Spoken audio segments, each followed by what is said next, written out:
Muy buenos días. El día de hoy estamos de fiesta. Y es que sí, este día es una fiesta muy importante y muy especial. Y con mucha tristeza todavía he descubierto que para muchos es como una fiesta nueva porque no sabían que existía.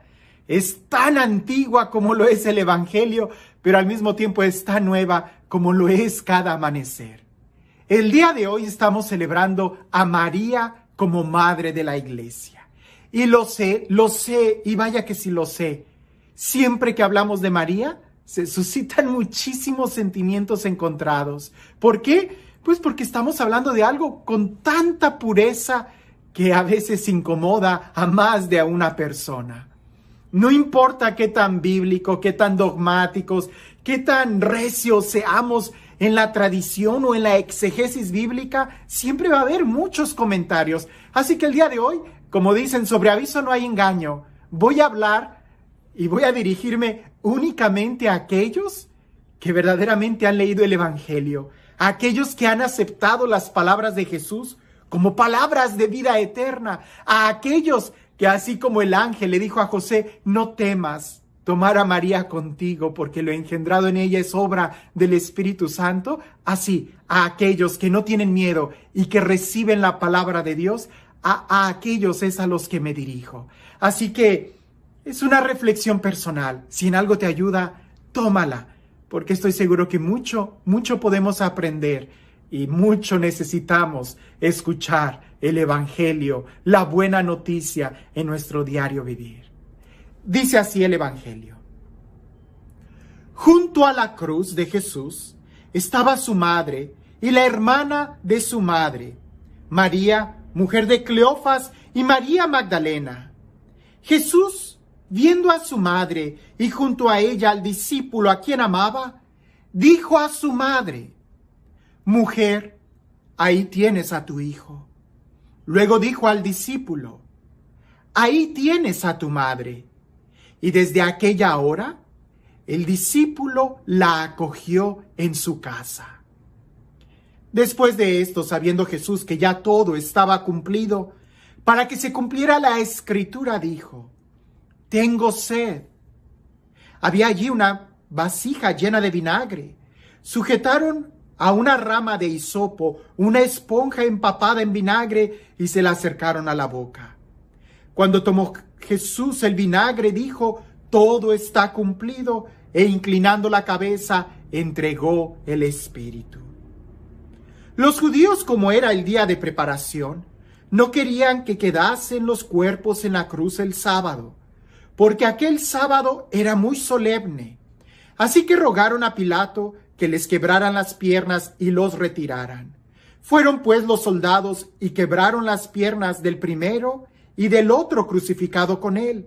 Pero al llegar a Jesús, como lo vieron ya muerto, no le quebraron las piernas, sino que uno de los soldados le atravesó el costado con una lanza y al instante salió sangre y agua.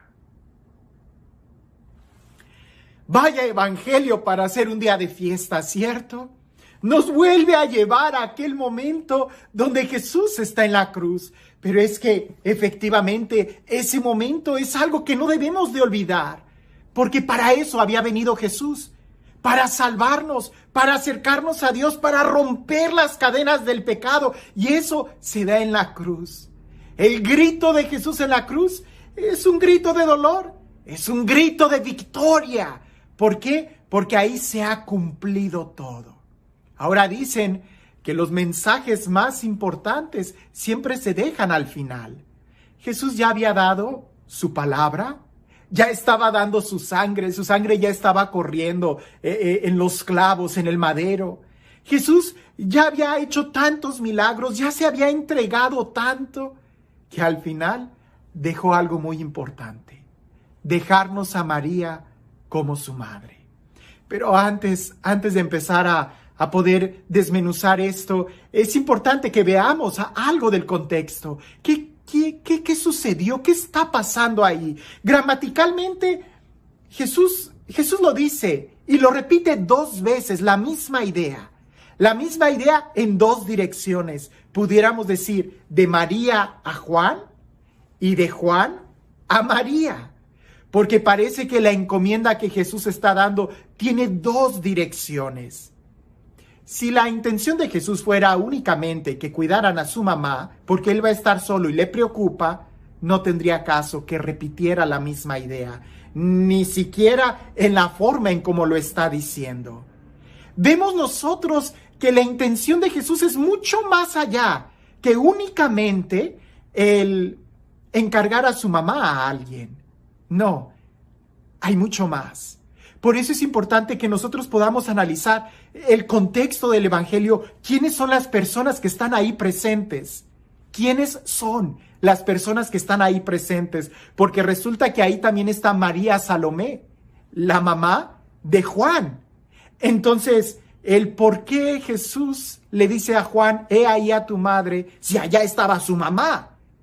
No, Jesús no está hablando de una manera tan simplista como, por favor, cuiden a mi mamá. No, va mucho más allá.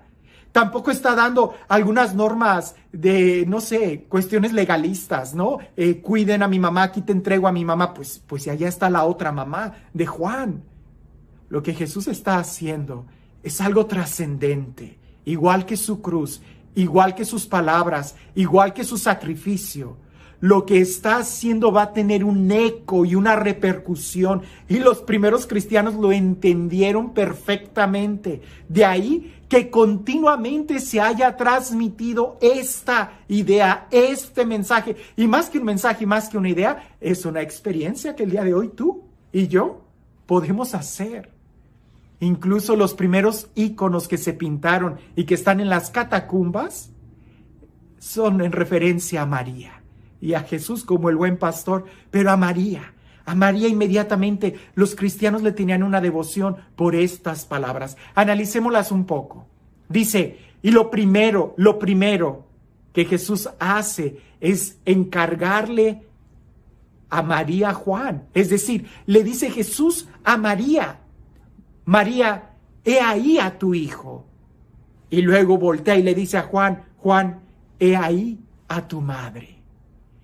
No se trata de que Juan cuidara a María, porque en ese sentido más bien parece que a Jesús le preocupa más Juan, puesto que le dice a María, ahí está tu hijo, cuídalo.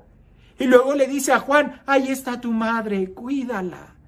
Es decir, hay una relación muy profunda en estas dos dimensiones.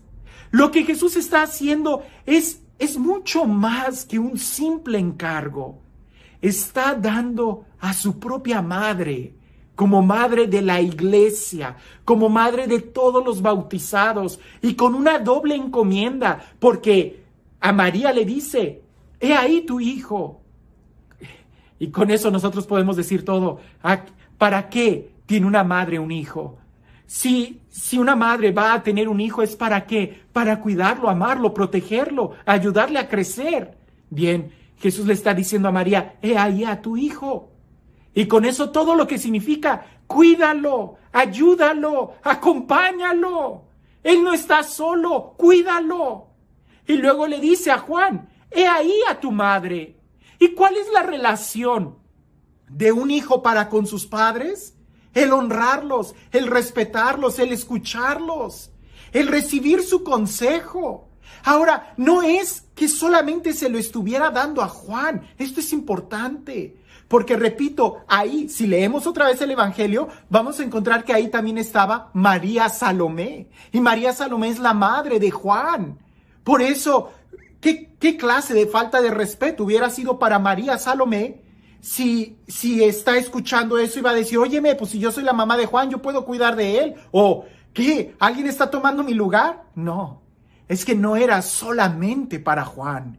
Esas palabras pareciese que eran, como bien lo dijo una vez Ignacio Larrañaga, eran como un signo sacramental, que significan precisamente lo que dicen y provocan precisamente lo que dicen.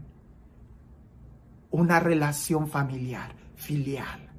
Ahora, el alcance, así como su crucifixión, es por la posteridad. El papel que María tuvo en la vida de Jesús Fue fundamental. Nadie lo puede negar. Si en la línea de los profetas hablamos de profetas mayores y profetas menores, si en la línea de la salvación histórica hablamos del papel importantísimo que tuvo Abraham, que tuvo Moisés, que tuvieron todos los profetas, si el día de hoy honramos nosotros a San Pablo y a todos los demás apóstoles, imagina qué lugar tiene María. De una manera increíble, la historia de la salvación estuvo también dependiendo del sí que ella dijo. No me malinterpretes, y no malinterpretes, ni digas cosas que no lo son. María no salva, eso nos queda claro. Quien salva es Jesús. Nosotros no adoramos a María, eso es mentira, no. Al único a quien adoramos es a Jesús. ¿A María? A María la veneramos. ¿Por qué? Porque María es una bendición de Dios para cada uno de nosotros. De la misma manera que yo escucho con atención las palabras de San Pablo, las palabras de Moisés, las palabras de Elías, las palabras de Isaías, con mucha mayor atención debería yo de estar al pendiente de las nociones que María puede darme cada día de mi vida. ¿Por qué? Porque Jesús así lo quiso. No nos dejó huérfanos. Nos está dando a María, su madre, como nuestra madre. Y es que en esto, como en toda la Sagrada Escritura, necesitamos dar un paso en fe. Si no, ¿qué caso tendría que Jesús hubiera dicho eso? ¿Qué caso tendría que se hubiera registrado en el Evangelio? ¿Y qué caso tendría que en más de 2000 años de historia del cristianismo se haya seguido registrando este texto? He ahí a tu madre, he ahí a tu hijo. No es solamente un encargo que se está dando para que cuídala, sino más bien es algo que va a trascender a lo largo de la historia. Y si el día de hoy tú también eres capaz de abrirle tu corazón a Jesús y creer en Él, vas a también recibir a la mamá de Jesús. Y la mamá de Jesús no es nada más y nada menos que la mamá del Dios hecho hombre. Porque Jesús es Dios hecho hombre. Y si yo me uno a Él, a Jesús, y si yo logro llamar a su Padre Dios, mi Padre, unido a Él, no hay nada que impida que yo también tome a María como mi madre. Y este Dios, el Dios del amor, el Dios de la paz, el Dios de la vida, el Dios de las relaciones familiares, el Dios que nos acompaña, el Dios que nos cuida, que sea Él quien el día de hoy y siempre nos bendiga, en el nombre del Padre, del Hijo y del Espíritu Santo. Cuentan por ahí que es un secreto a voces, pero dicen por ahí que solamente el discípulo amado es quien se lleva a María a su casa. El día de hoy también así sucede. Solamente los discípulos amados, los cristianos amados, son los que se llevan a María a su casa. ¿Y tú quieres ser un discípulo amado? Lleva a María a tu casa. Y no tengas miedo, que lo que le ha sucedido a ella es obra del Espíritu Santo. Que tengas un excelente día.